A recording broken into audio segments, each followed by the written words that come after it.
xogayaha guud ee xisbiga cadaaladda iyo daryeelka UCID Yuusuf Ibraahim Jaamac Yuusuf Gogoye oo maanta shir jaraa'id ku qabtay xarunta dhexe ee xisbiga UCID ee gobolka Togdheer ayaa ka warbixiyay ujeedada uu daarnaa safar shaqo uu ku mariyay gobolada bariga dalka waxaana ugu horeynba xafiiska xisbigaasi UCID ee gobolka Togdheer ku soo dhaweeyay gudoomiyaha heer gobol ee xisbigaasi Aadan Xuseen wadaan madaxda gobolka Togdheer aanu nahay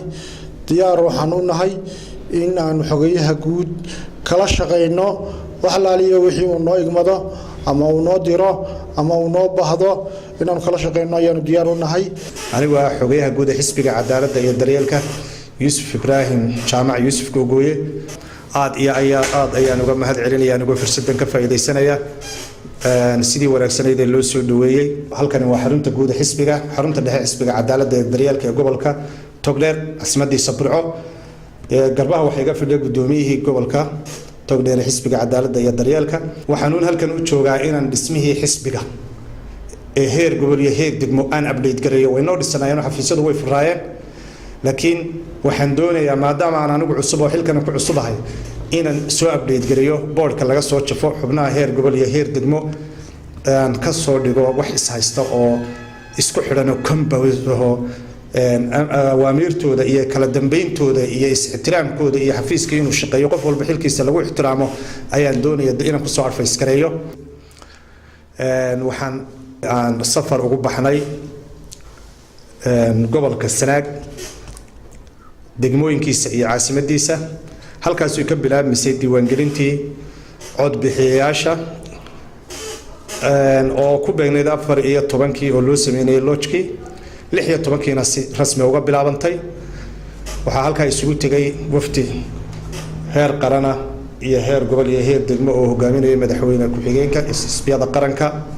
guddiga doorashooyinka oo runtii hawl aad u ballaaran ka qabtay meesha si wanaagsan hawsha uga soo dhalaalay oo daahfuray wax walba sidii loogu talagalay u qabtay waxa yara jirtay waxoogaa campaign oo xisbiyada kale ka muuqatay siiba kulmiye iyo wadani runtii xisbiyadaasi dadku waxba kuma kala qarsoono waan ka xumay lacag badan bay bixinayaan oo qaybinayaan oo arkayday inay ardaayada iyo reeraha iyo loo qaybinayay sabab loo qaybiyana ma jirto annaguna waxaan aaminsanahay inay yihiin waxa la qaybinayaa inay tahay wax aanay lahayn ay yihiin wixii qaranka xogaal baynu isu nahay kulmiyana wax xisbil xaakimkii budgetka faraha badan ee uu isticmaalayaa maaha budget xisbigu uu leeyahay isku budget baanu dawladda ku leenahay laakiin waa budgetkii dawladda baanu anagu aaminsanay taa uu qaybinayo waana corruption runtii ma wanaagsana wadani sidoo kale tii buu isticmaalayaa qaranka baarlamaanku hay'ad qaran